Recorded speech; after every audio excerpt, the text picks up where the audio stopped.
Сәлем достар, бүгін біз сіздермен өте дәмді Орео пирогын дайындайтын боламыз. Оның дәмі өте керемет деп айтсам болады. Бір рет істеп көрсеңіздер қайта-қайта жегілеріңіз келіп тұрады. Рецепті де өте оңай. Үйдегі бар продуктымен жасасаңыздар болады. Керек ингредиенттерді экранға қоямын, скрин жасап сақтап алыңыздар.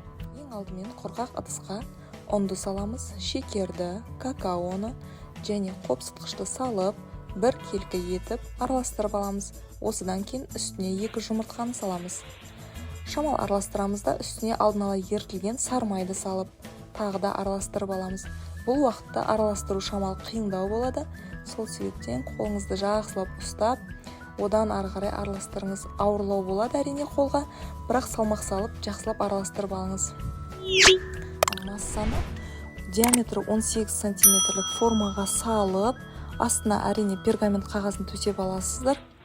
Менде шамал жылжып кетті енді.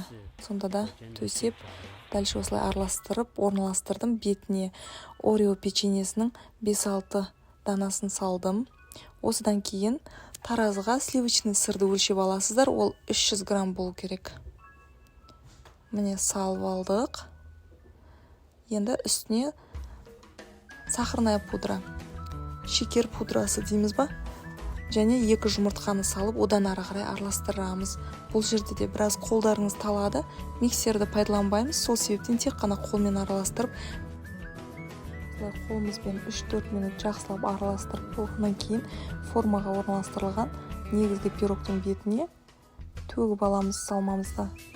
Сөйтіп бетіне тағы да Орео печеньесін сындырып қосып, 170 градус пешке 40 минутқа жібереміз.